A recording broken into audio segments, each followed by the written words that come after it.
যদি কিছু নামাজ আমার সাথী না হয়, কিছু জিকির আজকার যদি আমার সাথী না হয়, কিছু ইবাদত যদি আমার বন্ধু না হয়, আমার অবস্থা কেমন হবে চিন্তা করে দেখো রে বাবা। আল্লাহর পয়গম্বরের সাহাবীরা কবর দেখলে কত কাঁদতেন, পরকালের জন্য কত চিন্তা করতেন। আরে সাহাবীরা যে চিন্তা করতেন, 1000 ভাগের 1 ভাগ চিন্তা আমার আপনার মধ্যে নাই। এ মুসলমান, দুনিয়ার চিন্তা বাদ দিয়া পরকালের চিন্তা করা আমাদের জন্য জরুরি। দুনিয়া তো ক্ষণস্থায়ী, 60 বছরের জিন্দেগি, 70 বছরের জিন্দেগি। আমার সামনে যারা বসেছেন, এ মিয়া, আল্লাহ তাআলা আপনার একটা হায়াত বরাদ্দ করে দিয়া রাখছেন। 60 বছর 70 বছরের একটা হায়াত আল্লাহ আপনারা দিয়া রাখছেন। আপনি নিজের দিকে তাকায় মিলান, ওই আপনার হায়াত থেকে তো কমতে কমতে প্রায় শেষ হয়ে গেছে। শেষ হয়ে গেছে। আপনার চুলগুলা কালো ছিল, সাদা হয়ে গেছে। মাথার চুল কালো ছিল, সাদা হয়ে গেছে। দাড়ি কালো ছিল, সাদা হয়ে গেছে। আপনি পেকে গেছেন, পেকে গেছেন। আপনার মধ্যে পাকার বান ধরছে। আল্লাহর ওলি বলেন, ও দুনিয়ার মানুষ, নারকেল গাছের মধ্যে যখন নারকেল পেকে যায়, জুনা পাকা নারকেল গাছে থাকে না। ভাদ্র মাসে যখন তাল গাছের মধ্যে পেকে যায়, পাকা তাল কিন্তু গাছের মধ্যে থাকে না। পাকা তাল গাছ থেকে পারতে হয় না, নিজে নিজে পড়ে যায়। জুনা নারকেল গাছের ভিতরে থাকে না। আম যখন গাছের মধ্যে পেকে যায়, আম গাছে থাকে না। যখন যে কোনো ফল গাছের মধ্যে পেকে যায়, পাকা ফল কিন্তু গাছের মধ্যে থাকে না, এমনি পড়ে যায়। জুনা নারকেল যেমন ভাবে গাছে পাকলে পড়ে যায়, পাকা তাল যেমন ভাবে গাছ থেকে পড়ে যায়। আল্লাহর বান্দা, তুমি তোমার চেহারার দিকে তাকায় দেখো, আয়না সামনে ধরে তুমি দেখো, লুকিং গ্লাসের দিকে তাকায় দেখো, তোমার মধ্যে কিন্তু পাকা ধরা আরম্ভ হয়ে গেছে। পাকা ধরা আরম্ভ হয়ে গেছে রে ভাই। আর বেশি দিন কিন্তু এই জমিনে তোমাকে রাখা হবে না। কোন দিন জানে তোমার সামনে মালাকুল মউত আজরাইল চলে আসবে, চট করে পিছন দিকের আজরাইল সামনে দাঁড়ায় যাবে। আর কিন্তু সময় পাইবা না, আর তওবার সময় পাওয়া যাবে না, আর নেক আমলের সময় পাওয়া যাবে না, আর ইবাদত বন্দেগীর সময় পাওয়া যাবে না। আজরাইল তোমার সময় দিবে না, কারণ তোমার সময় শেষ হয়ে গেছে। আজরাইল যে যত কাকুতি মিনতি করো, যত ডাকা ডাকি করো, আজরাইল কিন্তু আর তোমার সময় দিবে না। এই জন্য মুসলমান রে, আমার মরণ আসার আগে আগে আমাকে কবরের জন্য তৈয়ার হওয়া লাগবে। কবরের সফর বড় লম্বা সফর। এই সফর কিন্তু দুনিয়ার 1 চিল্লা 2 চিল্লার মতো না। এই সফর কিন্তু দুনিয়ার একটা সালের মতো না। কবরের সফর লম্বা সফর। আল্লাহর নবীর সাহাবী হযরত উসমান রাদিয়াল্লাহু তাআলা আনহুর ব্যাপারে আসছে হাদিসের মধ্যে। কবরের পাশ দিয়ে যখন যান, আল্লাহর নবীর সাহাবী হযরত উসমান রাদিয়াল্লাহু তাআলা আনহু, আল্লাহর নবীর জবান থেকে বলা হয়েছে, উসমান জান্নাতি, আবু বকর জান্নাতি, উমর জান্নাতি, উসমান জান্নাতি। যার নাম নবীর জবান দিয়া জান্নাতের সার্টিফিকেট নবী 3 নম্বরে যারে দিবেন, তিনি হইলেন হযরত উসমান গনি রাদিয়াল্লাহু তাআলা আনহু। জান্নাতের ব্যাপারে যার দুনিয়াতে গ্যারান্টি দেওয়া হয়েছে, আল্লাহর নবী যার উপর রাজি খুশি, নবী জিন্দা থাকায় রাজি, মরার সময় নবী উসমান রাদিয়াল্লাহু তাআলা আনহু আল্লাহর পক্ষ থেকে যারে জান্নাতের সার্টিফিকেট দেওয়া হয়েছে। উসমান রাদিয়াল্লাহু তাআলা আনহুর ব্যাপারে বলা হয়, তিনি যখন কবরের সামনে দিয়া যায়, কবর দেখলে দাঁড়ায়া দাঁড়ায়া চোখের পানি গুলি ফেলতে থাকে আর কাঁদতে থাকে। কেমন পরিমাণে কাঁদে উসমান, উসমানের চোখের পানি দিয়া দাড়িগুলা ভিজিয়া, জামা ভিজিয়া পানি জমিনের মধ্যে টপকায়া টপকায়া পড়ে। উসমানের দাড়ির পানি দিয়া বুকের জামা ভিজে যায়, জমিন ভিজে যায়। হযরত উসমান রাদিয়াল্লাহু তাআলা আনহু এমন পরিমাণে কান্দে, সাথীরা জিগায়, ও উসমান আল্লাহর নবীর সাহাবী আপনি, আল্লাহর নবীর সামনে আপনি বসেন, নবীর সামনে বসে জিন্দেগিতে বহু বয়ান আপনি শুনেছেন। আল্লাহর নবীর সামনে বৈশা বয়ান শোনার সময় তো এত পরিমাণে কাঁদতে আপনারে আমি দেখি নাই। জান্নাতের বয়ানও শুনেন, এত পরিমাণে কাঁদেন না। জাহান্নামের বয়ানও শুনেন, এত পরিমাণে কাঁদতে আপনারে দেখা যায় না। ওসমান গো, আপনি কেন কবর দেখলে এমন ভাবে কাঁদেন যে কাঁদতে কাঁদতে আপনার শরীরের জামা মুবারক পর্যন্ত ভিজে যায়? হযরত ওসমান রাদিয়াল্লাহু তাআলা আনহু বলে, ও আমার সাথীরা, শুনো শুনো, আমি আল্লাহর নবীর জবান দিয়ে শুনেছি। রাসূল বলেছে, কবর হইল আখিরাতের ঘাটি সমূহের মধ্যে প্রথম ঘাটি। একটা মানুষ আখিরাতের সফর যখন শুরু করবে, কবর হবে তার প্রথম ঘাটি, প্রথম স্টেশন, প্রথম তার একটা ঘাটি হবে কবর। আল্লাহর নবীর সাহাবী ওসমান বলেন, আমি নবীর জবান দিয়ে শুনেছি এই কবরের জগৎ একাকিত্বের জগৎ হবে। একটা মানুষকে কবরে শোয়া দিলে হাজার হাজার বছর কবরে থাকবে, সাথী নাই, বন্ধু নাই, বান্ধব নাই, কেউ নাই। দুনিয়াতে আমি আছি, তোমরা আমার সাথী, তোমরা আমার বন্ধু। তোমাদেরকে নিয়ে কখনো কখনো দুঃখ বন্টন করা যায়, তোমাদেরকে আমি আমার দুঃখের কথা কখনো কখনো শোনায়া দিল ঠান্ডা করতে পারি। নিজের সুবিধার কথা, অসুবিধার কথা তোমাদের কাছে বলা যায়, সুখ দুঃখের কথা বলা যায়, সময় কাটানোর ব্যবস্থা আছে। আমি যদি আল্লাহর জান্নাতে চলে যাই, সেখানেও সাথীর ব্যবস্থা থাকবে, বিবির ব্যবস্থা থাকবে, খাদিম খুদ্দামের ব্যবস্থা থাকবে, বন্ধু বান্ধবের ব্যবস্থা থাকবে। আর যদি তকদির খারাপ হয়, আল্লাহর জাহান্নামে যদি আমি যাই, সেখানে আমার সঙ্গেও তো আরো জাহান্নামীরা থাকবে। জাহান্নামীরা তো একা থাকবে না, তাদের সঙ্গে আরো জাহান্নামীরা জাহান্নামের ভিতরে থাকবে। কিন্তু কবর এমন একটা ঘাটি, যেই ঘাটির ভিতরে একটা মানুষ হাজার হাজার বছর থাকবে। কবরের ভিতরে কোনো সাথী নাই, বন্ধু নাই, বান্ধব নাই, নিজের মনের কথা বলার মতো কাউরে কবরের ভিতরে পাওয়া যাবে না। হযরত ওসমান রাদিয়াল্লাহু তাআলা আনহু বলেন, কবরটা নবী বলেছেন পরকালের প্রথম ঘাটি কবর। কবরের মধ্যে যদি একটা মানুষ আটকায়া যায়, তার বাকি ঘাটিগুলা তার জন্য মুসিবত হয়ে যাবে। আর কবরের ঘাটি যদি কেউ আসানের সাথে পার হয়ে যায়, বাকি ঘাটিগুলা সে আসানের সাথে পার হয়ে যাবে। আল্লাহ তাআলা আমাদেরকে বড় মায়া করে বানাইছেন, মহব্বত করে বানাইছেন। আমাদের আগে দুনিয়াতে জিন্নাতরা ছিল। আল্লাহ জিন্নাতদেরকে বানাইছিলেন ইবাদত বন্দেগী করার জন্য। জিন্নাতরা কিছুকাল ইবাদত বন্দেগী ঠিক মতোই করছে, পরবর্তীতে আয়েশা অহংকারের কারণে আল্লাহর নাফরমানিতে লিপ্ত হয়ে গেছে। যখন আল্লাহর নাফরমানিতে লিপ্ত হয়েছে, আল্লাহ পুরা জাতি ধ্বংস করে দিচ্ছে। দীর্ঘদিন দুনিয়াতে জিন্নাতদের পরে আর কেউ ছিল না। আল্লাহ তাআলা মনস্থির করলেন, ইচ্ছা করলেন যে বনি আদমকে বানাইবে, মানুষ বানাইবে, মানুষ। আল্লাহ ভালোবাসেন আমাদেরকে। আমার আয়াত, যে আয়াতে কারিমা তেলাওয়াত করছি, সে আয়াতেও আল্লাহ তাআলা আমাদের ভালোবাসার বহির প্রকাশ দেখাইতেছে।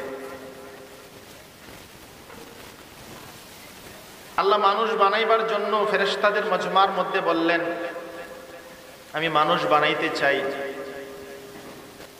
ইয ক্বালা রাব্বুকা লিল মালাইকাতি ইন্নী জাইলুন ফিল আরদি খলিফা।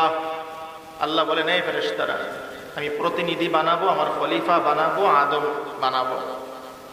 ফেরেশতারা বলেন, আল্লাহ আপনি কি আবার এমন জাতি বানাইবেন যেই জাতি দুনিয়াতে যায় দাঙ্গা হাঙ্গামা করবে, ফিতনা ফাসাদ করবে, রক্তপাত ঘটাইবে?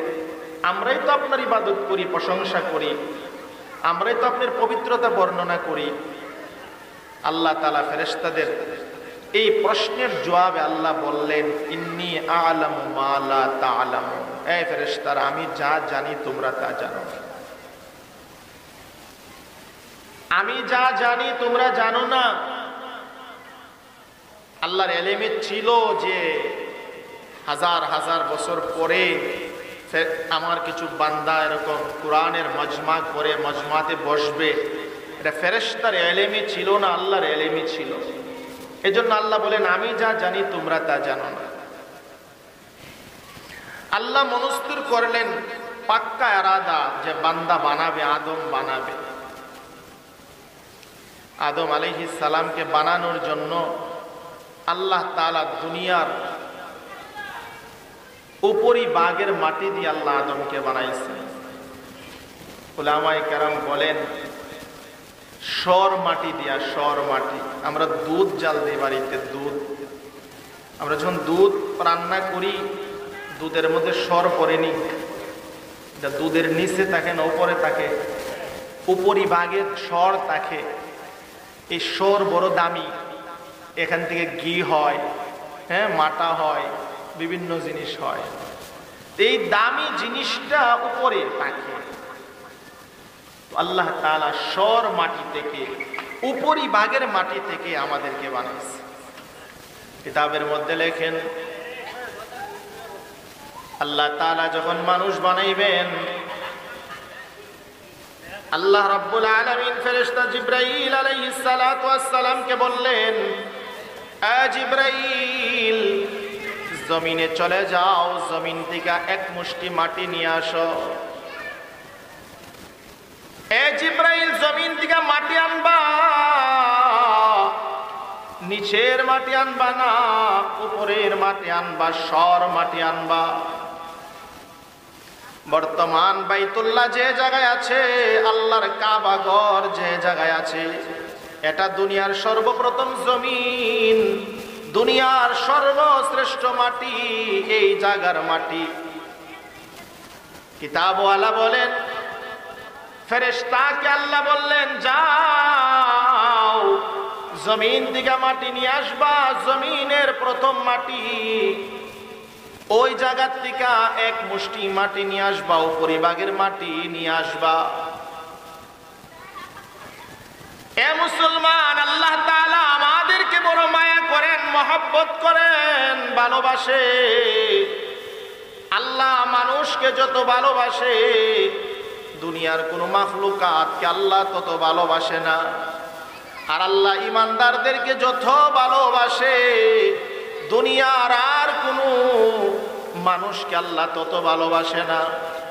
আল্লাহ তাআলা আমাদেরকে ভালোবাসি বিদায় বারবার বারবার আমরা যখন আল্লাহর নাফরমানি করি, আল্লাহ আমাদেরকে বারবার হাত চানি দিয়া ডাকে, হাত চানি দিয়া ডাকে আর বলে ফাফিরু ইলাল্লাহ, এই বান্দা আমি আল্লাহর রাস্তা ছাড়িয়া কোন দিকে যাও? আসো আমি আল্লাহর রাস্তার দিকে আসো, আমি আল্লাহর দিকে আসো, আমি আল্লাহর দিকে আসো। এই মুসলমান, তোমার দাম কত তুমি জানো? তোমার দাম কত তুমি জানো না? তোমার কাছে অন্যদের দাম বেশি মনে হয়, তোমার কাছে টাকার মূল্য বেশি, বাড়ি গাড়ির মূল্য বেশি, পয়সার মূল্য বেশি, অথচ আল্লাহর কাছে তোমার দাম দুনিয়ার সব কিছুর চাইতে বেশি। আসমান দামি না মানুষ দামি? আরে আসমান দামি না মানুষ দামি? জমিন দামি না মানুষ দামি? ফেরেশতা দামি না ইমানদার দামি? ইমানদার দামি। কেরে? আল্লাহ তাআলা একটা মানুষকে নিজের কুদরতি হাতের ছোঁয়া লাগাইয়া বানাইছে। আল্লাহ তাআলা বলেন, এ জিবরাইল যাও জমিন থেকে মাটি নিয়ে আসো, আমি আদম বানাবো। জিবরাইল আলাইহিস সালাতু ওয়াস সালাম আল্লাহর আদেশ পাইয়া জমিনের মধ্যে আসলেন মাটি নেওয়ার জন্য। জিবরাইল আলাইহিস সালাম মাটির মধ্যে হাত দিছে, মাটি নিবি। মাটি ডাক দিয়ে বলে, এ ভাই জিবরাইল, আল্লাহর দোহাই দিয়া বলি, আল্লাহর কসম করে বলি, তুমি আমার থেকে মাটি নিও না, মাটি নিও না। জিবরাইল বলে, ভাই কেন মাটি নিব না? মাটি জবাব দিয়া বলেন, এ ভাই জিবরাইল, তুমি যে আমার বুক থেকে মাটি নিয়ে যাইবা, আল্লাহ সে মাটি দিয়ে আদম বানাবে, এই আদম দুনিয়াতে নাফরমানি করবে, গুনাহ করবে, পাপাচার করবে। পাপাচারের বিনিময় আল্লাহ তাআলা আদমকে জাহান্নামে দেয়া দিবে। এই নাফরমানদেরকে জাহান্নামে দিবে। আমি মাটি বিনা অপরাধে বিনা কারণে আদমের সাথে লাইগা জাহান্নামে যাইতে চাই না। মাটি কাঁদতে আরম্ভ করছে, চিৎকার দিতে আরম্ভ করছে। জিব্রাইল আলাইহিস সালাম মাটির কান্না দেখা তার দিলে বড় মায়া লাগছে। জিব্রাইল চলে গেলেন। আল্লাহ বলে, জিব্রাইল মাটি আনছো? কই না আল্লাহ মাটি আনি নাই। কো কেন আনো নাই? কো মাটি আপনার নামের কসম দিয়ে আমারে বারবার নিষেধ করতেছে না আনার জন্য। ও আল্লাহ, আমি কেমনে মাটি আনবো? মাটির শরীরে ধরতে গেলে মাটি হাউমাউ করে কাঁদতে আরম্ভ করে, যার কারণে আমার দিলে দয়া হয়। আমি মাটি আনতে পারি নাই, আমি মাটি আনতে পারি নাই। আল্লাহ তাআলা হযরত ইসরাফিলকে বলেন, এই ইসরাফিল যাও, আমি আদম বানাবো। দুনিয়ার উপরিভাগের মাটি নিয়ে আসো, দুনিয়ার শ্রেষ্ঠ মাটিটা নিয়ে আসো হযরত আদম আলাইহিস সালামরে বানানোর জন্য। ইসরাফিল আলাইহিস সালাতু ওয়াস সালাম মাটি নেওয়ার জন্য জমিনে আসলেন। ইসরাফিল আলাইহিস সালাম যখন জমিনে আইসা মাটি নেওয়ার জন্য হাত দিবে, এমন সময় মাটি হাউমাউ করে কাঁদতে আরম্ভ করেছে। আর বলো, ভাই ইসরাফিল, আমার বুক থেকে মাটি নিও না। আল্লাহর নামের কসম দিয়া তোমারে বলি, আমার বুক থেকে মাটি নিও না। এবার মাটিকে ইসরাফিল জিগায়, ও ভাই কেন নিব না? মাটি কেন নিব না? কই তুমি যে আমার থেকে মাটি নিবা, এই মাটি দিয়ে আল্লাহ আদম বানাইবে। এই আদম মাটির হইয়া দুনিয়াতে যায়া পাপাচার করবে, অন্যায় করবে, নাফরমানি করবে। আল্লাহ তাআলা নাফরমানির কারণে জাহান্নামের ভিতরে দিয়া দিবি। আমি আদমের শরীরে লাইগা আল্লাহর জাহান্নামে যাইতে চাই না। এবার ইসরাফিলও চলে গেলেন। আল্লাহ মিকাইল রে পাঠাইলেন। মিকাইল আসার পরে কি কথা, মাটির কান্না শুনে মিকাইলও চলে গেলেন, মাটি নিতে পারে নাই। এবার চতুর্থ নম্বরে আজরাইল আলাইহিস সালাতু ওয়াস সালামকে আল্লাহ বলে, ও আজরাইল, যাও জমিন থেকে মাটি নিয়ে আসো। আমি আদম বানাবো, আমার বন্ধু বানাবো। আমি মাটি দিয়ে আদমের সৃষ্টি করব, আদমের আওলাদের সৃষ্টি করব। ও আজরাইল, যাও মাটি নিয়ে জমিন থেকে আসো। আজরাইল আলাইহিস সালাম চলে আসলেন মাটি নেওয়ার জন্য। এবার আজরাইল আলাইহিস সালাম অন্য ফেরেশতাদের মতো মাটির উপরে আইসা যখন হাত রাখবে, এমন সময় মাটি চিৎকার দিতে আরম্ভ করছে, কান্নাকাটি করতে আরম্ভ করলো। ও ভাই আজরাইল, মাটি নিও না। আল্লাহর নামের কসম দিয়া বলি, আমারতে মাটি নিও না। কই কেন নিব না জানো? তুমি আমারতে মাটি নিবা, আল্লাহ আদম বানাইবে। এই আদমের আওলাদ দুনিয়াতে গুনাহ করবে, অন্যায় করবে, নাফরমানি করবে। আমি আদমের শরীরে লাইগা আল্লাহর জাহান্নামে যাইতে চাই না, এই জন্য মাটি নিও না। তোমার আল্লাহর নামের কসম দিয়ে আমি বলি।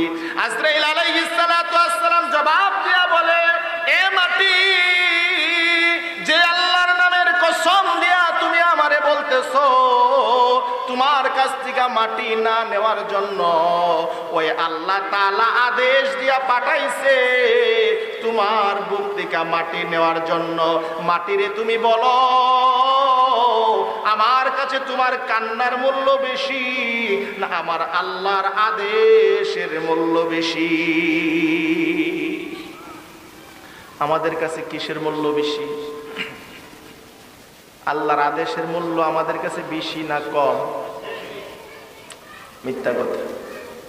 আমরা কি আল্লাহর আদেশে বেশি মূল্যায়ন করি না আমাদের কাজ দিয়ে বেশি মূল্যায়ন করি? আমাদের কাজ দিয়ে মূল্যায়ন করি না আল্লাহর আদেশে মূল্যায়ন করি? চাচাই মাঠে গেছে ক্ষেতের মধ্যে সার দেওয়ার জন্য, যোহরের নামাজের পরে সার দিতেছে জমিনের মধ্যে, মাইক থেকে আওয়াজ আসে, আল্লাহু আকবার, আল্লাহু আকবার। আসরের নামাজের আযান হয়ে যায়। আল্লাহ মহান, আল্লাহ বড়, আল্লাহ বড়, এই কথা বলে ডাক দিয়া দেয় মুয়াজ্জিন আসরের নামাজের। চাচা অর্ধেক খেতে সার দিছে, অর্ধেক বাকি। এখন কি করবে? কি করবে? সার বাই নেব নাই পড়ব, আইব। আরে নামাজ পড়তে কি সার নাই আসবে?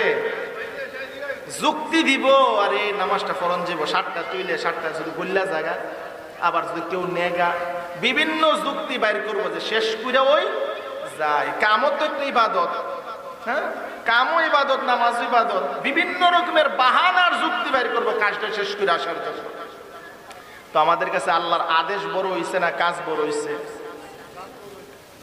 আমাদের কাছে আল্লাহর আদেশের কোনো মূল্য নাই। আমাদের পূর্বপুরুষ যারা ছিলেন, রাসূলের সাহাবীরা যারা ছিলেন, তাদের কাছে আল্লাহর আদেশটা দুনিয়ার সব কাজের চাইতে বড় ছিল। আল্লাহর আদেশকে যদি আপনি কাজের চাইতে বড় বানাইতে পারেন, তাহলে আপনি শ্রেষ্ঠ জাতিতে পরিণত হইবেন।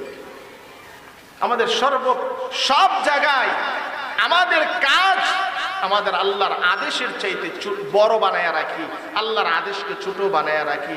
না মিয়া না, আমাকে আল্লাহ তাআলা ভালোবাসেন, মহব্বত করে, মায়া করে।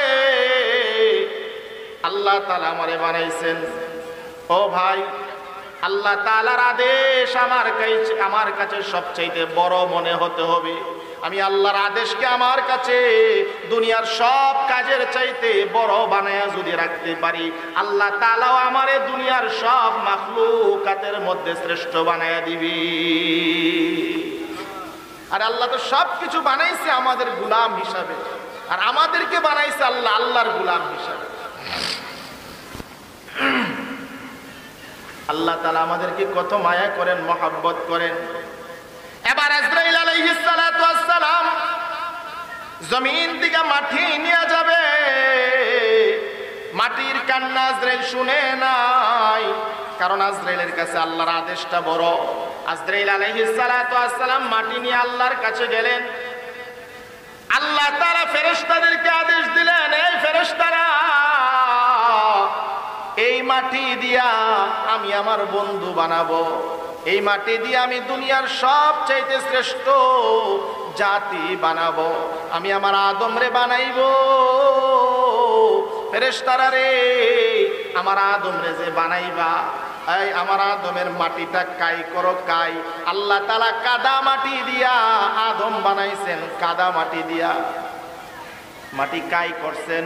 আমরা দুনিয়ার মানুষ দেখি পুতুল বানাই, পুতুল বানাইলে সুন্দর করে বানাই, পুতুলের চেহারাটা যখন বানাই সুন্দরভাবে ডলে ডলে বানাই। ও ভাই, আল্লাহ তাআলা পুরা জগৎ বানাইছেন, আল্লাহ তাআলা দুইটা শব্দ ব্যবহার করেছেন। আল্লাহ পুরা সৃষ্টি জগৎ বানাইছেন, দুইটা শব্দ ব্যবহার করেছেন। আল্লাহ আমাদেরকে বানাইছে, শুধু দুইটা শব্দ ব্যবহার করে নাই, আল্লাহ তাআলা নিজের কুদরতি হাত দিয়ে আমাদেরকে বানাইছে। আল্লাহ তাআলা আসমান বানানোর জন্য ইচ্ছা করলেন। আল্লাহ বললেন, আসমান তুমি হও। আসমান হয়ে গেলেন। আরবি দুইটা শব্দ, কুন, কাফ নুন, কুন, দুইটা শব্দ। এর বাংলা অর্থ হও, সাথে সাথে হয়ে গেছে। ইজা আরাদা শাইআন আইয়াকুলা লাহু কুন ফায়াকুন। আল্লাহ তাআলা যে কোনো জিনিসের ইচ্ছা করলে শুধু বলে হও। আল্লাহ কি বলেন? শুধু। আরবি কোন শব্দ বলে বাংলা হও, সাথে সাথে হয়ে যায়। আল্লাহ তাআলা আসমানে তো বিশাল বড় আসমান, কত বড় আসমান আল্লাহ বানাইছেন, আল্লাহর হাত লাগাইতে হয় নাই। আর আসমান তো পরের কথা, চন্দ্র বানাইছেন, আল্লাহর হাত লাগাইতে হয় নাই। কত বড় চন্দ্র! কয় চন্দ্রটা হলো পুরা দুনিয়াটার সমান, পৃথিবীর সমান। আল্লাহ সূর্য বানাইছেন, শুধু হও শব্দটা বলছেন, হও কুন। সূর্য কত বড়? আমাদের দুনিয়ার চাইতে, পৃথিবীর চাইতে 13 লক্ষ গুণ বড়। হ্যাঁ, সূর্যটা হইল পৃথিবীর চাইতে 13 লক্ষ গুণ বড়। এত বড় একটা গ্রহ আল্লাহ বানাইছেন, শুধু হও কথা বলছেন। হও বলতে দেরি, হইতে দেরি নাই। তারকাগুলি তো সূর্যের চাইতে আরো বড়, এই সব জিনিস বানাইছেন। আল্লাহ শুধু হও শব্দ ব্যবহার করছেন, আর কিছুই করে নাই, সাথে সাথে হয়ে গেছে। আসমান বানাইছেন, আল্লাহ বলছেন হও, সাথে সাথে হয়ে গেছেন। জমিন বানাইছেন, আল্লাহ বলছেন হও, সাথে সাথে হও, হয়ে গেছে। আরে আল্লাহ তাআলা কত বিশাল বিশাল বড় ফেরেশতা বানায়া রাখছেন, এই ফেরেশতাদেরকে তো আল্লাহ হও শব্দ শুধু ব্যবহার করছেন। কোন শব্দ ব্যবহার করছেন? সাথে সাথে হয়ে গেছে। আল্লাহ তাআলা আমাদেরকে শুধু কোন শব্দ দিয়া বানায় নাই। আল্লাহ তাআলা হযরত জিবরাইল আলাইহিস সালাতু ওয়াস সালামকে আল্লাহ রাসূল একদিন প্রশ্ন করলেন, ও ভাই জিবরাইল, আমি আপনাকে দেখতে চাই। আল্লাহ রাসূলকে জিবরাইল বলেন, ইয়া রাসূলুল্লাহ, আমাকে দেখবেন? হ্যাঁ, আমি তোমারে দেখতে চাই। আপনাকে আল্লাহ যে আকৃতিতে বানাইছেন ওই আকৃতিতে আমি আপনাকে দেখতে চাই। জিবরাইল আলাইহিস সালাতু ওয়াস সালাম বলে, ঠিক আছে ইয়া রাসূলুল্লাহ, আমারে দেখার জন্য আপনি মিনার মাঠে চলে আসবেন। মিনার মাঠ প্রশস্ত জায়গা, খোলামেলা জায়গা, ওই দিকে আপনি আসবেন সকালবেলা ফজরের নামাজের পরে। হ্যাঁ, ওইখানে আসলে আমারে দেখবেন। আমি আসলি সুরতে, আল্লাহ যেই সুরতে আমারে বানাইছে ওই সুরতে আমি আপনার সামনে প্রকাশ পাবো। হযরত জিবরাইল আলাইহিস সালামকে দেখার জন্য নবী আসছেন একা একা, কেউ তো জানে না, কাউকে বলেন, ফজরের পরে চলে আসছেন। আল্লাহ রাসূল বলেন, হযরত জিবরাইল আলাইহিস সালাতু ওয়াস সালাম মিনার পাহাড়ের পিছন দিক দিয়া হঠাৎ করে আমি শুনি একটা কি যেন আওয়াজ হইতেছে। আওয়াজ হইতে হইতে হঠাৎ করে আমি তাকায় দেখি এত বড় বিশাল একটা আকৃতি, একটা মাখলুক আমার সামনে বেশি উঠেছে, যার পা হলো জমিনের মধ্যে, মাথা হইলো আসমানের মধ্যে।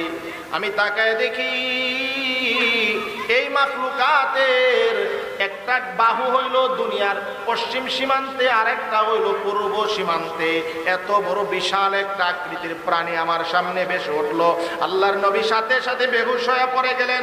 হযরত জিবরাইল আলাইহিস সালাতু ওয়াস সালাম নিজের আসল সুরত পরিবর্তন করে মানুষের সুরত ধরলেন, স্বাভাবিক অবস্থা হইলেন।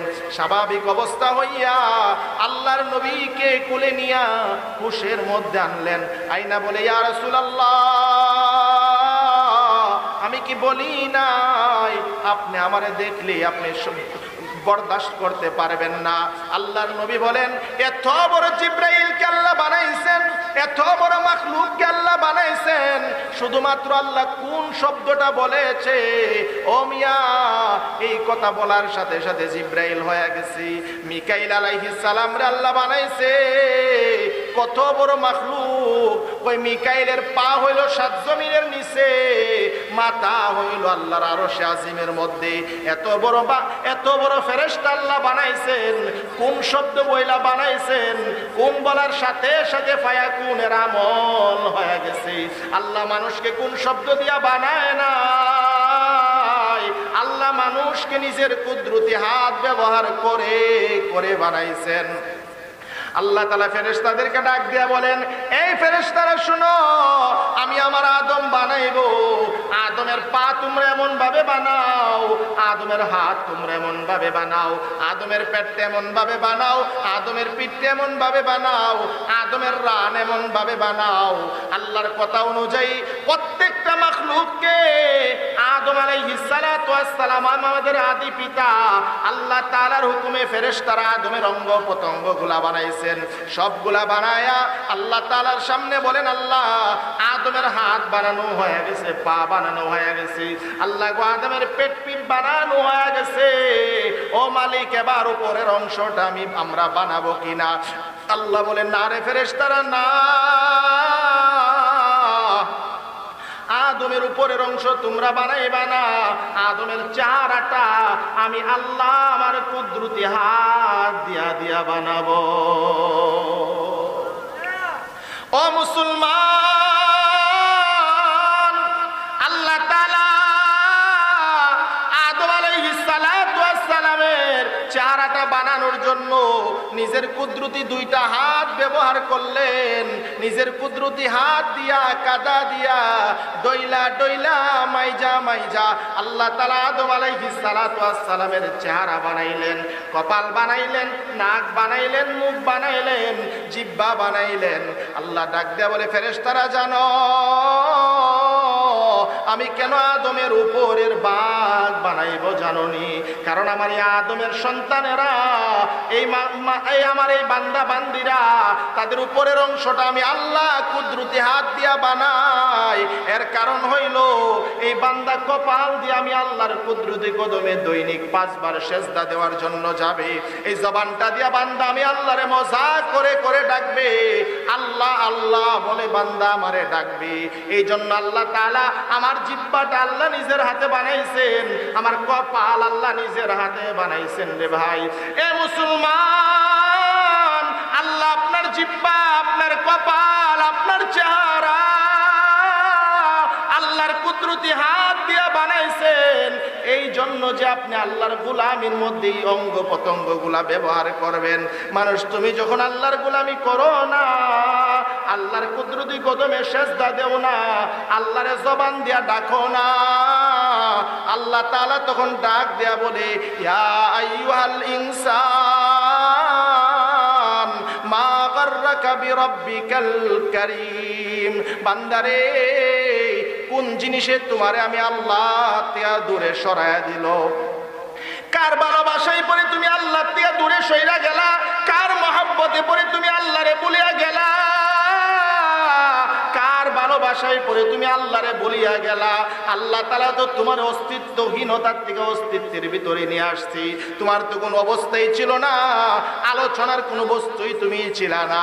তোমারে নিয়ে দুনিয়ার কোনো মানুষ কখনো জল্পনা কল্পনা করে নাই, এমনকি তোমার মা বাবাও তোমারে নিয়ে জল্পনা কল্পনা কখনো করে নাই। আমি আল্লাহ তাআলা এক কাতরা নাপাক পানির থেকে, এমন পানির থেকে তোমারে বানাইলাম যেই পানিটা যদি গায়ে লেগে যায় গা নাপাক হয়ে যায়, কাপড়ে যদি লেগে যায় কাপড় নাপাক হয়ে যায়, সঙ্গে সঙ্গে ধুয়া নিতে হয়, নতুবা এটা পাক থাকে না, অপবিত্র হয়ে যায়। যদি হাতে পায়ে লেগে যায় তুমি সাবান দিয়ে সুন্দরভাবে পরিষ্কার করে নাও, নাক চিটকে ফেলো, যার থেকে আসলো সেও নাক চিটকায়, যারে বানাইবে সেও নাক চিটকায় যদি জিনিসটা দেখে। আল্লাহ তাআলা আমাদেরকে এক কাতরা নাপাক পানি দিয়া, বীর্য দিয়ে আল্লাহ তাআলা আমাদেরকে বানাইছেন। এমন একটা জিনিস দিয়া তোমাদেরকে বানাইলাম বান্দা, দুনিয়ার বাজার এটার কোনো মূল্য নাই, দুনিয়ার কোনো জায়গার মধ্যে জিনিসের কোনো মূল্য নাই, এটার আলোচনার বিষয় না, মানুষের সামনে এটা নিয়ে আলোচনা করা যায় না। এমন একটা বস্তু দিয়া তোমারে আমি আল্লাহ তো সুন্দর করে বানাইলাম। বান্দা তোমারে বানাইছি কেন? আমি আল্লাহর গোলামি করবার জন্য। আমি যখন আল্লাহর গোলামি করি না, আমি যখন মসজিদে যায় নামাজের কাতারে দাঁড়াই না, আমি যখন তাসবিহ তাহলিল গুলা পড়ি না, আমি যখন আল্লাহকে আল্লাহ বলে ডাকি না, এরপর আল্লাহ তাআলা আমারে কিন্তু দূরে ধাক্কায়া ঠেলে দেয় না। ও দুনিয়ার মানুষ, তুমি যারে মহব্বত করো সে যদি তোমারে মহব্বত না করে, তুমি যারে ভালোবাসো সে যদি তোমারে ভালো না বাসে, তুমি তারে দূরে ধাক্কায়া ঠেলে দাও। কারণ এক পক্ষ থেকে ভালোবাসা প্রেম হয় না, দুই পক্ষ থেকে যদি হয় তাহলে ভালোবাসা প্রেম হয়। দুনিয়ার মানুষরে তুমি যারে ভালোবাসো সে যদি তোমারে না বাসে, সে যদি তোমারে মহব্বত না করে, তুমি তারে দূরে দূরে টেলে সরায়া দাও। তার থেকে তুমি পৃষ্ঠ প্রদর্শন করো, পিছন দিয়া তুমি চলে আসো। আর আল্লাহ তাআলা আমাদের কেমন ভালোবাসে, আল্লাহ আমাদের কেমন মহব্বত করে, তুমি যদি আল্লাহরে না ডাকো তবু আল্লাহ তাআলা তোমারে বারবার ডাকি। আল্লাহ বলে, বান্দা ইয়া আইয়ুহাল ইনসান মা গাররাকা বিরাব্বিকাল কারীম। বান্দারে কার প্রেমে পড়লা, কার ভালোবাসায় পড়ে আমি আল্লাহর থেকে তুমি দূরে সইরা গেলা, তোমার মহান আল্লাহর থেকে কার ভালোবাসায় দূরে গেলা, বিবির ভালোবাসায় পড়ে তুমি আল্লাহরে ভুলিয়া গেলা, সন্তানের ভালোবাসায় পড়ে আল্লাহরে ভুললা, বন্ধু বান্ধবের ভালোবাসায় পড়ে তুমি আল্লাহরে বললা। না না, কেউ আপন না, কেউ আপন না, কেউ তোমার সঙ্গী হবে না, কেউ তোমার সাথে তোমার কবরের ভিতরে এক রাত কাটাবে না। দুনিয়ার মানুষ যত আপনই হোক না কেন, কেউ তোমার সঙ্গে কিন্তু তোমার কবরের ভিতরে যাবে না। কবরের ভিতরে যদি শান্তি পাইতে চাও, আমি আল্লাহরে আপন বানাও, কারণ আমি আল্লাহ তোমার দুনিয়ারও বন্ধু, কবরেরও বন্ধু, হাসরের জগতেরও বন্ধু। এই জন্য আল্লাহরে বলা যায় না, আল্লাহকে বলা যায় না, কারণ আল্লাহ আমার অস্তিত্বহীনতার থেকে অস্তিত্বের ভিতরে আনছে। এ বদলের মানুষ, তোমার কোনো দাম ছিল না, আল্লাহ তোমারে দামি বানাইছেন। তোমার কোনো মান ছিল না, আল্লাহ তোমারে মান দিছে। সে আল্লাহরে তুমি কেমনে ভুলিয়া যাও? দলে যদি তোমার একটু সুযোগ সুবিধা দেয়, দলে যদি তোমার একটু পজিশন ভালো করে দেয়, তুমি দলের পূজা করার জন্য লিপ্ত হয়ে যাও। তোমার বড় নেতা যদি তোমার একটা পদ দিয়া দেয়, তুমি সারা জীবন নেতারে স্যালুট দিতে থাকো, নেতারে বাই বাই বলো, অভিভাবক বলে সম্বোধন করতে থাকো। আর আল্লাহ তাআলা তোমারে যা দিছে, দুনিয়ার সব নেতা নেত্রী মিলাইয়া এর কিঞ্চিত পরিমাণ দেওয়ার ক্ষমতা তাদের নাই। আছে? দিতে পারবে কেউ? আল্লাহ যদি একটা হাত নেওয়া যায়, দুনিয়ার কোনো নেতা হাত দিতে পারবে? আল্লাহ যদি একটা চোখ নেওয়া যায়, দুনিয়ার কোনো নেতা চোখ দিতে পারবে? আল্লাহ যদি তোমারে যদি বুবা বানায় দেয়, দুনিয়ার সব নেতা নেত্রী মিলে তোমার জবানে আওয়াজ দিতে পারবে না। এরপরও তুমি আল্লাহরে কেমনে ভুলে যাও? এরপরও তুমি কেমনে আল্লাহরে ডাকো না? এরপরও কেমনে তুমি নামাজ পড়ো না? এরপরও কেমনে তুমি আল্লাহর হুকুম মানো না? ও ভাই, যদি গানের ব্যবস্থা করা হয়, মানুষের অভাব থাকে না। আর যদি কোরআনের কথা বলার ব্যবস্থা করা হয়, মানুষ খুঁজে পাওয়া বড় দুষ্কর হয়ে যায়। কেন হয়ে যায় জানো? মানুষ বলিয়া গেছে, তার মাশুকের কথা বলিয়া গেছে, তার দিলের ভিতরে আল্লাহর প্রেম নাই।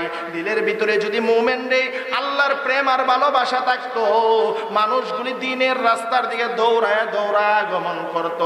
এ মানুষ, তোমার কাছে গান মজা লাগে, তোমার কাছে নাটক সিনেমা মজা লাগে, তোমার কাছে দুনিয়ার সব রং তামাশা মজা লাগে, তোমার কাছে আল্লাহর কথা মজা লাগে না, তোমার কাছে দ্বীনের কোরআনের মাহফিল মজা লাগে না, তোমার কাছে কোরআনের কথা মজা লাগে না। ও মানুষ, তুমি কি নিয়ে তোমার দুনিয়ার জিন্দেগি কাটাইতে আসো? আমি যখন কোরআন ভালোবাসি না, কোরআন থেকে দূরে যখন চইলা যায়, তখন আল্লাহ আমারে বারবার ডাকে আর বলো, মানুষ তোরে কিসে পাইলো? কার মায়ায় পড়ে আমি আল্লাহরে বললা? কার ভালোবাসায় পড়ে তুমি আল্লাহরে বললা? কেমন আল্লাহ জানোনি? আল্লাযী খালাকাকা ফাসাওয়াকা ফাআদালাক, যিনি তোমারে সুন্দর কাঠামো দিয়া, যিনি তোমারে পরিপাটি করে সৃষ্টি করেছে, কেমন বানাইছে জানো? ফি আইয়ি সূরাতিন মা শাআ রাক্কাবাক, এমন একটা সূরতে আল্লাহ তোমারে বানাইছেন, এমন একটা আকৃতি দিয়ে আল্লাহ তোমারে বানাইছেন, যে আকৃতিটা আল্লাহর কাছে বড় ভালো লাগে, আল্লাহর কাছে বড় পছন্দ লাগে। আল্লাহ চাইলে তো তোমারে জানোয়ার বানাইতে পারতো, আল্লাহ চাইলে তোমারে গরু বানাইতে পারতো।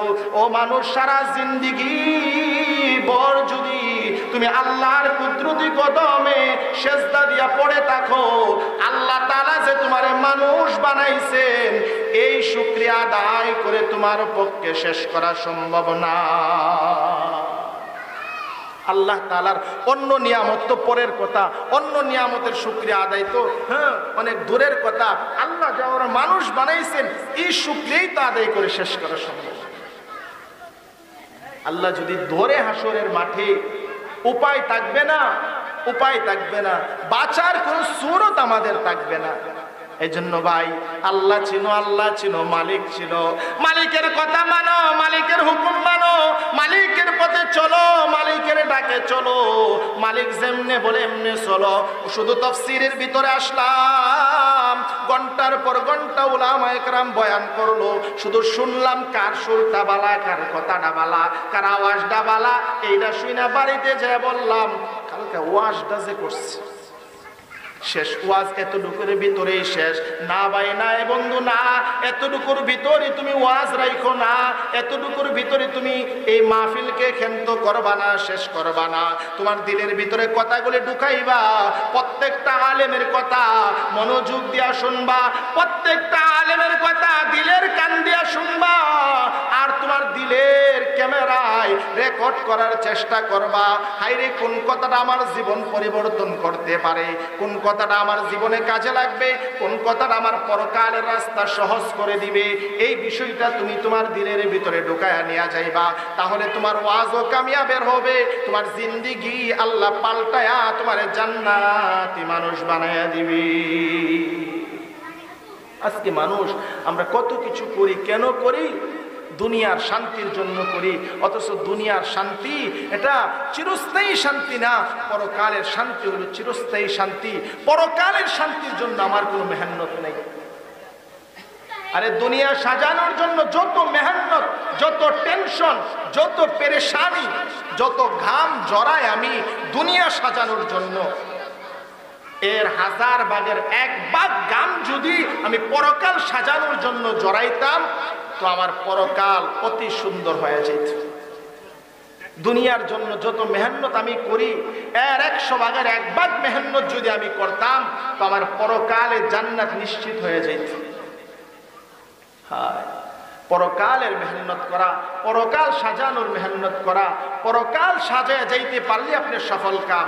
দুনিয়াতে আপনি কোটি কোটি টাকার মালিক, দুনিয়াতে আপনি লক্ষ লক্ষ টাকার মালিক, কোটি কোটি টাকার মালিক, বোদল বাড়ি আছে, ব্রাহ্মণ বাড়ি আছে, ঢাকা বাড়ি আছে, বিদেশেও আপনার বাড়ি আছে, আপনি সফল কাম না, আপনি কামিয়াব না। আপনার সন্তান বড় শিক্ষিত, আপনার সন্তান বড় উকিল, বড় ব্যারিস্টার, আপনার সন্তান বড় জাস্টিস, আপনার সন্তান বড় বাড়িওয়ালা, গাড়িওয়ালা, সবওয়ালা যদি হয়ে যায় তবু আপনার দুনিয়ার জিন্দেগি সার্থক না। মেয়ারে দুনিয়ার জিন্দেগি আপনার সার্থক না। কারণ হইল এই দুনিয়াতে আপনি কয়দিন থাকবেন? আপনি যদি পরকাল সাজাইতে না পারেন এই দুনিয়ার টাকা পয়সা দিয়ে আপনার কি লাভ? আল্লাহ তাআলা তো দুনিয়াটার একটা দুকার ঘর বলেছেন, আল্লাহ দুনিয়ার একটা খেল তামাশার সঙ্গে তুলনা করেছেন। দুনিয়া তো আল্লাহ দিছেন পরকাল সাজাইবার জন্য, দুনিয়া তো আল্লাহ দিছেন পরকাল যেন আমি জান্নাত কামাই করতে পারি।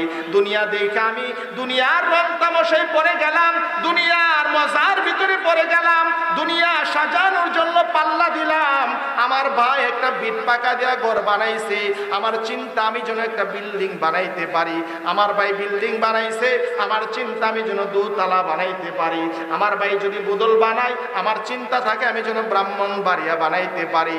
ও মুসলমান, দুনিয়া নিয়ে এত প্রতিযোগিতা, আখিরাত নিয়ে কিন্তু আমার প্রতিযোগিতা নাই। আখিরাত নিয়ে আমার প্রতিযোগিতা নাই। আমার ভাই 10 টাকা আল্লাহর রাস্তায় খরচ করেছে, আমি 20 টাকা করব, এমন প্রতিযোগিতা আমার মধ্যে নাই। আমার ভাই 5 ওয়াক্ত নামাজ জামাতের সাথে পড়ে, আমিও 5 ওয়াক্ত নামাজ জামাতের সাথে পড়ব, এমন প্রতিযোগিতা আমার নাই। দুনিয়া নিয়ে যত প্রতিযোগিতা, পরকাল নিয়ে আমার মধ্যে তত প্রতিযোগিতা নাই। দুনিয়া নিয়ে আমার মধ্যে যত রকমের কিছু আছে সব আমি করি, পরকাল নিয়ে কোনো ফিকির আমার দিলের মধ্যে নাই। মুসলমান, চক্ষু যখন বুঝে যাইবা, 2টা চোখ যখন তোমার বন্ধ হয়ে যাবে, তোমার ঘুম ভেঙে যাবে। আল্লাহর নবী বলেন এই দুনিয়াটা হইল একটা ঘুমের মতন, স্বপ্নে মানুষ অনেক কিছু দেখে, স্বপ্ন যখন ভেঙে যায় আর কিছুই পাই না। স্বপ্নে আপনি বাদশা হয়ে গেলেন, স্বপ্নে আপনি বড় কিছু হয়ে গেলেন, যখন স্বপ্ন ভেঙে গেল দেখেন আপনি আগের মতোই ফকির রয়ে গেছে। স্বপ্নে অনেক কিছু দেখা যায়, কিন্তু স্বপ্ন যখন ভাঙে তখন বাস্তবতা সামনে ফিরে আসে। এই দুনিয়াটা স্বপ্নের মতো, দুনিয়াটা স্বপ্নের মতো। আমরা তো দেখতেছি আমরা সজাগ, আসলে আমাদের এই জিন্দেগিটার ঘুমের সঙ্গে তুলনা দেওয়া হয়েছে। আমার যখন চক্ষু বন্ধ হবে মূলত চোখ খুলবে, কি অবস্থা হবে তখন আমার? যদি নেক আমল আমার সাথী না বানাইতে পারি, যদি কিছু নামাজ আমার সাথী না হয়, কিছু জিকির আজকার যদি আমার সাথী না হয়, কিছু ইবাদত যদি আমার বন্ধু না হয়, আমার অবস্থা কেমন হবে চিন্তা করে দেখো রে বাবা। আল্লাহর পয়গম্বরের সাহাবীরা কবর দেখলে কত কাঁদতেন, পরকালের জন্য কত চিন্তা করতেন। আরে সাহাবীরা যে চিন্তা করতেন, 1000 ভাগের 1 ভাগ চিন্তা আমার আপনার মধ্যে নাই। এ মুসলমান, দুনিয়ার চিন্তা বাদ দিয়া পরকালের চিন্তা করা আমাদের জন্য জরুরি। দুনিয়া তো ক্ষণস্থায়ী, 60 বছরের জিন্দেগি, 70 বছরের জিন্দেগি। আমার সামনে যারা বসেছেন, এ মিয়া, আল্লাহ তাআলা আপনার একটা হায়াত বরাদ্দ করে দিয়া রাখছেন। 60 বছর 70 বছরের একটা হায়াত আল্লাহ আপনারা দিয়া রাখছেন। আপনি নিজের দিকে তাকায় মিলান, ওই আপনার হায়াত থেকে তো কমতে কমতে প্রায় শেষ হয়ে গেছে। শেষ হয়ে গেছে। আপনার চুলগুলা কালো ছিল, সাদা হয়ে গেছে। মাথার চুল কালো ছিল, সাদা হয়ে গেছে। দাড়ি কালো ছিল, সাদা হয়ে গেছে। আপনি পেকে গেছেন, পেকে গেছেন। আপনার মধ্যে পাকার বান ধরছে। আল্লাহর ওলি বলেন, ও দুনিয়ার মানুষ, নারকেল গাছের মধ্যে যখন নারকেল পেকে যায়, জুনা পাকা নারকেল গাছে থাকে না। ভাদ্র মাসে যখন তাল গাছের মধ্যে পেকে যায়, পাকা তাল কিন্তু গাছের মধ্যে থাকে না। পাকা তাল গাছ থেকে পারতে হয় না, নিজে নিজে পড়ে যায়। জুনা নারকেল গাছের ভিতরে থাকে না। আম যখন গাছের মধ্যে পেকে যায়, আম গাছে থাকে না। যখন যে কোনো ফল গাছের মধ্যে পেকে যায়, পাকা ফল কিন্তু গাছের মধ্যে থাকে না, এমনি পড়ে যায়। জুনা নারকেল যেমন ভাবে গাছে পাকলে পড়ে যায়, পাকা তাল যেমন ভাবে গাছ থেকে পড়ে যায়। আল্লাহর বান্দা, তুমি তোমার চেহারার দিকে তাকায় দেখো, আয়না সামনে ধরে তুমি দেখো, লুকিং গ্লাসের দিকে তাকায় দেখো, তোমার মধ্যে কিন্তু পাকা ধরা আরম্ভ হয়ে গেছে। পাকা ধরা আরম্ভ হয়ে গেছে রে ভাই। আর বেশি দিন কিন্তু এই জমিনে তোমাকে রাখা হবে না। কোন দিন জানে তোমার সামনে মালাকুল মউত আজরাইল চলে আসবে। চট করে পিছন দিকের আজরাইল সামনে দাঁড়ায় যাবে, আর কিন্তু সময় পাইবা না। আর তওবার সময় পাওয়া যাবে না, আর নেক আমলের সময় পাওয়া যাবে না, আর ইবাদত বন্দেগীর সময় পাওয়া যাবে না। আজরাইল তোমারে সময় দিবে না, কারণ তোমার সময় শেষ হয়ে গেছে। আজরাইল যে যত কাকুতি মিনতি করো, যত ডাকা ডাকি করো, আজরাইল কিন্তু আর তোমারে সময় দিবে না। এই জন্য মুসলমান রে, আমার মরণ আসার আগে আগে আমাকে কবরের জন্য তৈয়ার হওয়া লাগবে। কবরের সফর বড় লম্বা সফর। এই সফর কিন্তু দুনিয়ার 1 চিল্লা 2 চিল্লার মতো না। এই সফর কিন্তু দুনিয়ার একটা সালের মতো না। কবরের সফর লম্বা সফর। আল্লাহর নবীর সাহাবী হযরত উসমান রাদিয়াল্লাহু তাআলা আনহুর ব্যাপারে আসছে হাদিসের মধ্যে।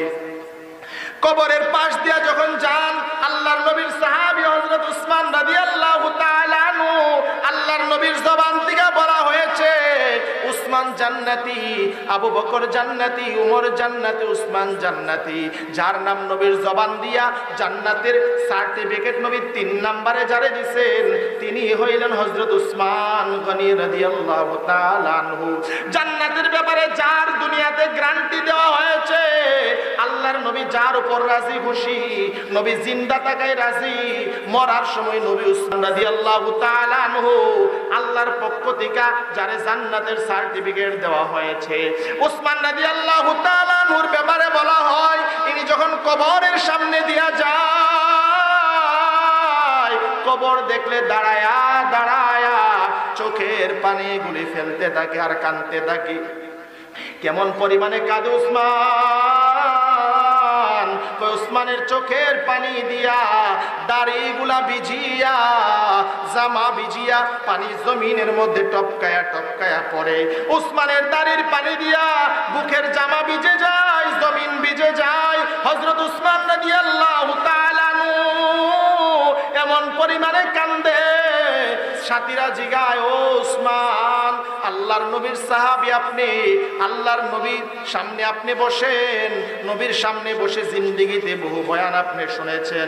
আল্লাহর নবীর সামনে বৈশা বয়ান শোনার সময় তো এত পরিমাণে কাঁদতে আপনারে আমি দেখি নাই। জান্নাতের বয়ানও শুনেন, এত পরিমাণে কাঁদেন না। জাহান্নামের বয়ানও শুনেন, এত পরিমাণে কাঁদতে আপনারে দেখা যায় না। উসমান গো, আপনি কেন কবর দেখলে এমন ভাবে কাঁদেন যে কাঁদতে কাঁদতে আপনার শরীরের জামা মুবারক পর্যন্ত ভিজে যায়? হযরত উসমান রাদিয়াল্লাহু তাআলা আনহু বলে, ও আমার সাথীরা, শুনো শুনো, আমি আল্লাহর নবীর জবান দিয়ে শুনেছি। রাসূল বলেছে, কবর হইল আখিরাতের গাঁটি সমূহের মধ্যে প্রথম গাঁটি। একটা মানুষ আখিরাতের সফর যখন শুরু করবে, কবর হবে তার প্রথম ঘাঁটি, প্রথম স্টেশন, প্রথম তার একটা ঘাঁটি হবে কবর। আল্লাহর নবীর সাহাবী উসমান বলেন, আমি নবীর জবান দিয়ে শুনেছি এই কবরের জগৎ একাকিত্বের জগৎ হবে। একটা মানুষকে কবরে শোয়া দিলে হাজার হাজার বছর কবরে থাকবে, সাথী নাই, বন্ধু নাই, বান্ধব নাই, কেউ নাই। দুনিয়াতে আমি আছি, তোমরা আমার সাথী, তোমরা আমার বন্ধু। তোমাদেরকে নিয়ে কখনো কখনো দুঃখ বন্টন করা যায়, তোমাদেরকে আমি আমার দুঃখের কথা কখনো কখনো শোনায়া দিল ঠান্ডা করতে পারি। নিজের সুবিধার কথা, অসুবিধার কথা তোমাদের কাছে বলা যায়, সুখ দুঃখের কথা বলা যায়, সময় কাটানোর ব্যবস্থা আছে। আমি যদি আল্লাহর জান্নাতে চলে যাই, সেখানেও সাথীর ব্যবস্থা থাকবে, বিবির ব্যবস্থা থাকবে, খাদিম খুদ্দামের ব্যবস্থা থাকবে, বন্ধু বান্ধবের ব্যবস্থা থাকবে। আর যদি তকদির খারাপ হয়, আল্লাহর জাহান্নামে যদি আমি যাই, সেখানে আমার সঙ্গেও তো আরো জাহান্নামীরা থাকবে। জাহান্নামীরা তো একা থাকবে না, তাদের সঙ্গে আরো জাহান্নামীরা জাহান্নামের ভিতরে থাকবে। কিন্তু কবর এমন একটা ঘাঁটি, যেই ঘাঁটির ভিতরে একটা মানুষ হাজার হাজার বছর থাকবে। কবরের ভিতরে কোনো সাথী নাই, বন্ধু নাই, বান্ধব নাই, নিজের মনের কথা বলার মতো কাউরে কবরের ভিতরে পাওয়া যাবে না। হযরত উসমান রাদিয়াল্লাহু তাআলা আনহু বলেন, কবরটা নবী বলেছেন পরকালের প্রথম ঘাঁটি কবর। কবরের মধ্যে যদি একটা মানুষ আটকায়া যায়, তার বাকি ঘাঁটিগুলা তার জন্য মুসিবত হয়ে যাবে। আর কবরের ঘাঁটি যদি কেউ আসানের সাথে পার হয়ে যায়, বাকি ঘাঁটিগুলা সে আসানের সাথে পার হয়ে যাবে। আমি উসমান তো জানি না আমার কবরের ঘাঁটির অবস্থা কেমন হবে। আমি কবরের ভিতরে শান্তিতে থাকবো না অশান্তিতে থাকবো। আল্লাহর নবীর জবান থেকে শুনেছি, নবী বলেছেন একটা মানুষকে যখন কবরের ভিতরে রাখা হবে, কবরের দুই পাশের মাটি এমন জোরে চাপ দিবে, পাঁজরের হাড়গুলা একটার ভিতরে আরেকটা এমন ভাবে যায় ঢুকে যাবে। আল্লাহর নবী হাদিস বর্ণনার সময় সাহাবায়ে কেরামকে বলেন, ও সাহাবীরা, এই কবরের চাপ এমন হবে, দুই আঙ্গুল এমন ভাবে এক হাতের আঙ্গুল আর এক হাতের ভিতরে ঢুকাইলে যেমন কোনো ছিদ্র থাকে না, ফাঁকা থাকে না, কবরের মাটি যখন কাউরে চাপ দিবে এমন কোনো ফাঁকা থাকবে না, এক পাশের হাত দিয়ে আরেক পাশে চলে যাবে। কবরটা বড় সংকীর্ণ হয়ে যাবে, কবরটা বড় ভয়ানক হয়ে যাবে। যদি নেক আমল না নিয়ে কবরের ভিতরে যাও, ও আল্লাহর বান্দারা, আমি উসমান এই জন্য কাঁদি, আমার কবরের অবস্থা কেমন হবে সেই চিন্তায় কাঁদি। আমি কবরের ভিতরে একা একা কেমনে, শত শত নয় হাজার হাজার বছর আমি কেমনে কবরের ভিতরে একা একা থাকবো, এই চিন্তা আমি উসমান কবরের সামনে দিয়া গেলে আর স্থির থাকতে পারি না। আপনি কই দিন কবর দিকে কাঁদছেন, আমি কই দিন কবর দিকে কাঁদছি।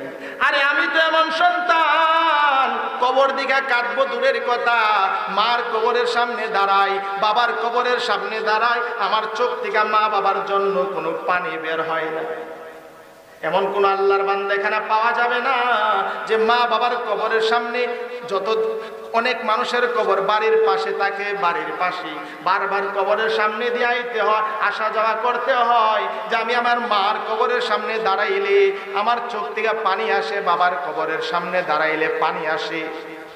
এমন বান্দাও খুব কম পাওয়া যায় যে মা বাবার জন্য কাঁদবে। আমি তো আমার মা বাবার জন্য কাঁদি না, আমার সন্তান কাঁদবে কখন। আর উসমান রাদিয়াল্লাহু তাআলা কবর দেখলেই কাঁদতেন, কবর দেখলেই কাঁদতেন। হ্যাঁ, কবর দেখলে যে ব্যক্তি কাঁদবে, কবর দেখা যার দিলের ভিতরে ব্যথা লাগবে, এই মানুষের দ্বারা গুনাহ হবে না সহজ। এজন্য কবর, নিজের কবর দেখে ইবরত হাসিল করতে হবে। আল্লাহ তাআলার ভয় দিলের ভিতরে আনতে হবে। মুহতারাম হাজিরিন, এই যে আয়াতে কারিমা বলছিলাম যে আমরা যখন নাফরমানির দিকে চলে যাই, আল্লাহকে ভুলে যাই, তখন আল্লাহ আমাদেরকে ডাকে, আল্লাহ মোহাব্বত করে। এই জন্যই তো আল্লাহ আমাদেরকে ডাকে। আল্লাহ তাআলা আমাদের সবাইকে, আমরা যে কথাগুলি শুনলাম বললাম, আমরা সবাইকে আমল করার তৌফিক দান করুক। সবাই বলে আমিন। ওয়া মা আলাইনা ইল্লাল বালাগ। আসসালামু আলাইকুম ওয়া রাহমাতুল্লাহ।